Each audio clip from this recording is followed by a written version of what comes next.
هذا العصر الرهيب سياسيا وعسكريا، من الصعب أن تكون إنسانا والأصعب أن تكون شرق أوسطيا، ومن صعاب الصعاب أن تكون كرديا تدافع عن الأرض والبشر، بعد أن كان الهم الأكبر الحفاظ على الهوية والثقافة.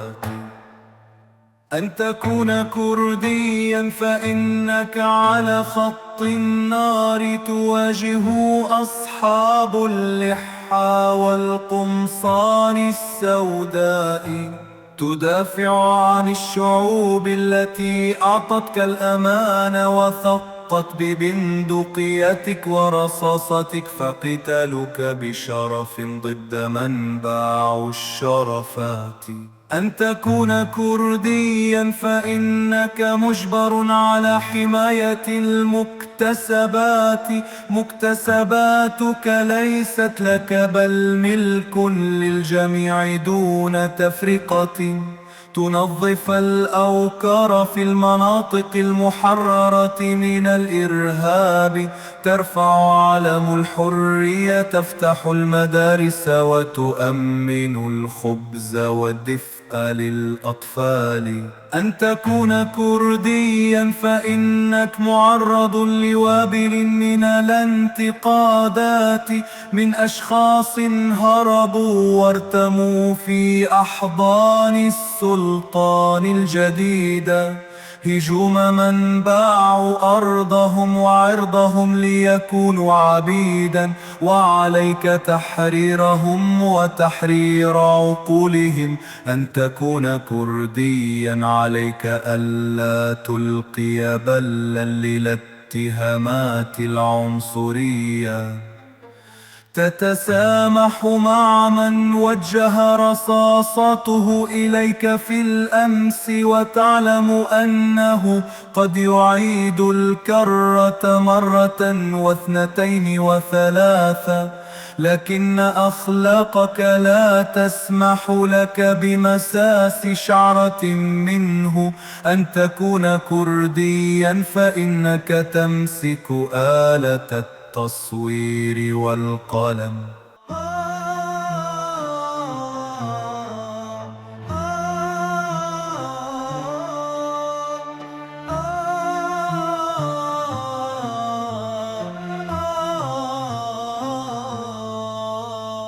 تجتاز حقول الألغام وجدران النار، لتنقل الصورة الحقيقية للعالم، تنقل الصورة كما هي دون زيف أو تزيين.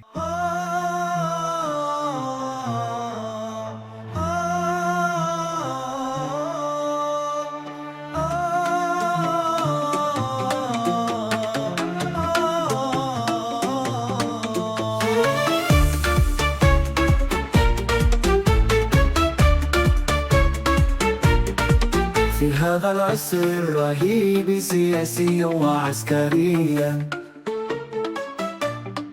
من الصعب أن تكون إنسانا والأصعب أن تكون شرق أوسطيا، ومن صعاب الصعاب أن تكون كرديا تدافع عن الأرض والبشر، بعد أن كان الهم الأكبر الحفاظ على الهوية والثقافة.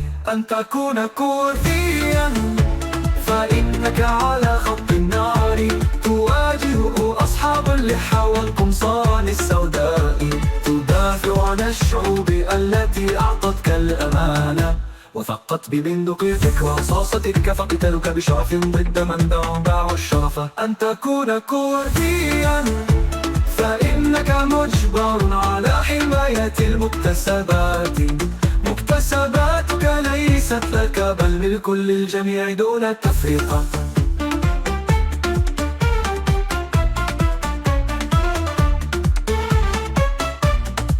تنظف الأوكار في المناطق المحررة من الإرهاب، ترفع علم الحرية، تفتح المدارس وتؤمن الخبز والدفء للأطفال. أن تكون كرديا فإنك معرض لوابل من الانتقادات، من أشخاص هربوا وارتموا في أحضان السلطان الجديد.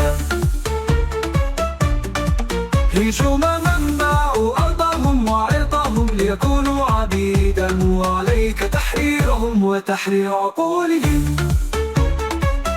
أن تكون كرديا عليك ألا تلقي بلا للاتهامات العنصرية، تتسامح مع من وجه رصاصاته إليك في الأمس، وتعلم أنه قد يعيد الكرة مرة واثنتين وثلاثة، لكن أخلاقك لا تسمح لك بمساس شعرة. أن تكون كرديا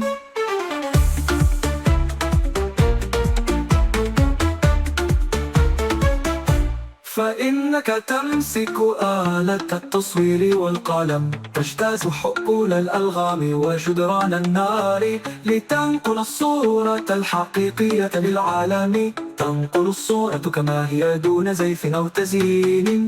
أن تكون كرديا فإنك مقاتل نبيل من أنبل الفرسان، النسخة الصافية من الإنسان. جميل جدا أن تكون كرديا، ويا ليتني كنت كرديا، ويا ليتني كنت كرديا.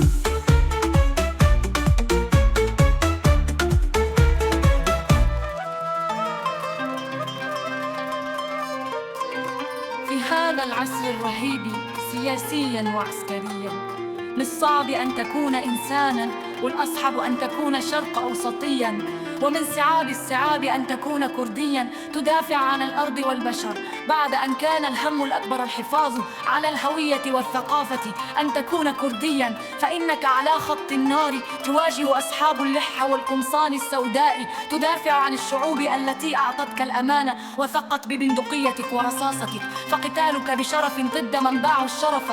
أن تكون كرديا فإنك مجبر على حماية المكتسبات، مكتسباتك ليست لك بل ملك للجميع دون تفرقة، تنظف الأوكرة في المناطق المحررة من الإرهاب، ترفع علم الحرية، تفتح المدارس وتؤمن الخبز والدفء للأطفال. أن تكون كرديا فإنك معرض لوابل من الانتقادات، من أشخاص هربوا وارتموا في أحضان السلطان الجديد، هجوم من باعوا أرضهم وعرضهم ليكونوا عبيدا، وعليك تحريرهم وتحرير عقولهم. أن تكون كرديا عليك ألا تلقي بلا للاتهامات العنصرية، تتسامح مع من وجه رصاصاته إليك في الأمس، وتعلم أنه قد يعيد الكرة مرة واثنتين وثلاثة، لكن أخلاقك لا تسمح لك بمساس شعرة منه. أن تكون كرديا فإنك تمسك آلة التصوير والقلم، تجتاز حقول الألغام وجدران النار، لتنقل الصورة الحقيقية للعالم، تنقل الصورة كما هي دون زيف أو تزيين. أن تكون كرديا فإنك مقاتل نبيل من أنبل الفرسان، النسخة الصافية من الإنسان. جميل جدا أن تكون كرديا، ويا ليتني كنت كرديا، ويا ليتني كنت كرديا.